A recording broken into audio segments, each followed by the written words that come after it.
হজ, কুরবান, নামাজ, রোজা সমস্ত ইবাদতের মূলে রয়েছে হালাল ইনকাম। হালাল ইনকাম ছাড়া কোন ইবাদত আল্লাহ সুবহানাহু ওয়া তাআলা কবুল করে না।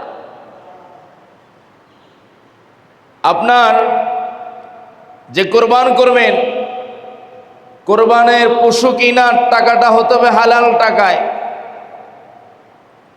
কোরবানের পশু যে জবাই করবেন, জবাইয়ের জন্য যে তলোয়ার ছুরি লাগবে, সে ছুরিটা হতে হবে হালাল টাকায়। যে রশিটা কিনবেন, সে রশি হতে হবে হালাল টাকার। সম্মানিত ভাইয়েরা, হজ করতে যে যাবেন, ইহরামের কাপড় যে কিনবেন, সেই কাপড়ের টাকাগুলো হতে হবে হালাল টাকার।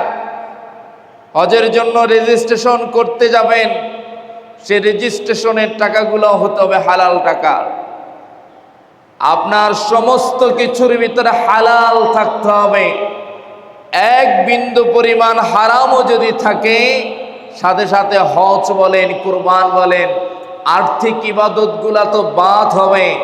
আপনি নামাজেদের দাঁড়াবেন, আপনি নামাজের দাঁড়ানো অবস্থায় আপনার শরীরের জামা কাপড়গুলো পর্যন্ত হালাল হতে হবে। সুবহানাল্লাহ বলবেন না? শরীর পাক, কাপড় পাক, নামাজের জায়গা পাক, শরীর পাক হতে হবে। হারাম ইনকাম দ্বারা উপার্জিত শরীর, এটা কি পাক শরীর না নাপাক শরীর? এটা নাপাক। শরীরটা পাক হয়ে যেতে হবে, নাপাক হওয়া যাবে না। কাপড় পাক হতে হবে। আপনি অনেক দামি কাপড়, অনেক টাকা দিয়ে কিনা কাপড়, ভালো পারফিউম ব্যবহার করা কাপড় কিনলেন, আপনি মনে করছেন এটা পাক। এটা পাক নয় যদি এখানে হারাম থাকে। আর একজনের পোশাক ময়লা লেগেছিল, ধুয়েছে, ময়লা চলে গেছে কিন্তু দাগ যায়নি, পোশাক ছিঁড়ে গিয়েছে, সেলাই করেছে। ওই দাগওয়ালা, সেলাইওয়ালা ছেঁড়া জামা কাপড়, পুরাতন কাপড়, এই কাপড়ে নামাজ আল্লাহ কবুল করবে। কিন্তু নতুন জামা কাপড়ে যদি হারাম থাকে, ওই নামাজ ও ইবাদত আল্লাহ কবুল করবে না।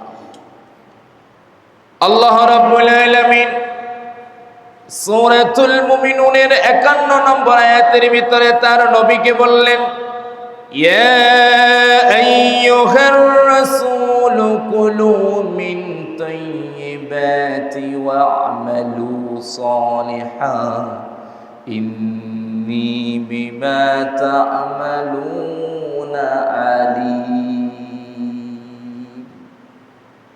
আল্লাহ রাব্বুল আলামিন বললেন, হে রাসূলগণ, তোমরা পবিত্র বস্তু থেকে আহার করো আর সৎকর্ম করো। তোমরা যদি কিছু খাও, পাক বস্তু হতে খাবার খাবা, নাপাক কোনো খাবার খাওয়া যাবে না, হারাম কোনো খাবার খাওয়া যাবে না। শুধু হারাম খাবার খাওয়া যাবে না এমন নয়, হারাম টাকা দিয়া যদি হালাল খাবারও কিনেন, টাকাটা যদি হারাম হয়, খাবারটা হালাল যদিও থাকে, গরুর মাংস, মুরগির মাংস, মাছ, এসবগুলা মুসলমানদের জন্য হালাল, হারাম নয়। কিন্তু যদি হারাম টাকা দিয়ে কিনা হয়, হালালটাও হালাল থাকে না, হালালটাও হারাম হয়ে যায়। এই জন্য নবীদেরকে বলেছিলেন, হারাম নয় হালাল খাও, নাপাক নয় পাক খাও। আল্লাহ বললেন, ওয়া'লামু সালিহান, সৎকর্ম করো, নেক কাজ করো, ইন্নী বিমা তা'মালুনা আলীম।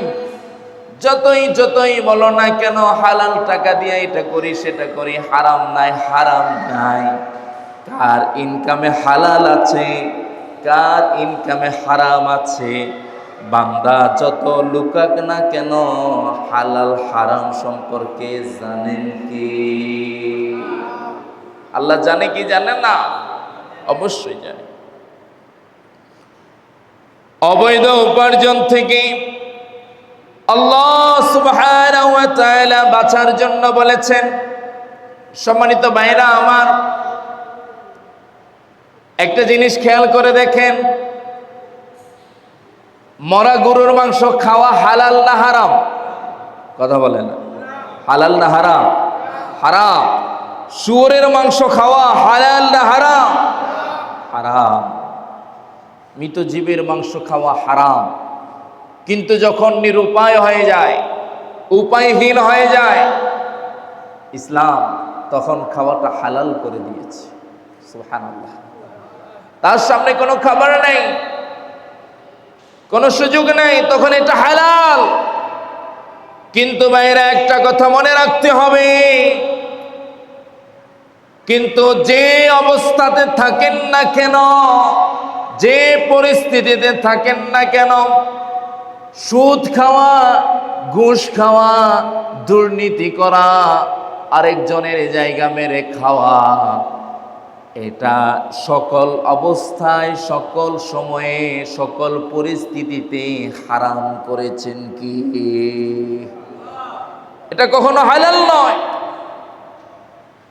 পকেটে টাকা নাই, অভাবে মারা যাচ্ছেন, মায়ের চিকিৎসা করাতে পারছেন না, ভাইয়ের বোনের সন্তান স্ত্রীর চিকিৎসা করাতে পারছেন না, টাকার দরকার, ঘুষ খায়া, দুর্নীতি কইরা, হারামের উপর ভর করে, ইসলামের কোনো বিধান নাই, সুযোগ নাই, এইভাবে করে অর্থ উপার্জন করার, আত্মসাৎ করার। কিন্তু খাবারের অভাব পড়লে মরা গরুর মাংস খাওয়াও জায়েজ হয়ে যায়, শুকরের মাংস খাওয়াটাও জায়েজ। কিন্তু সুদ খাওয়া, ঘুষ খাওয়া, দুর্নীতি করা কোন অবস্থাতে জায়েজ? জায়েজ আছে? কথা বলে না। জায়েজ আছে? টোটালি নেই, কোনো সুযোগই নেই।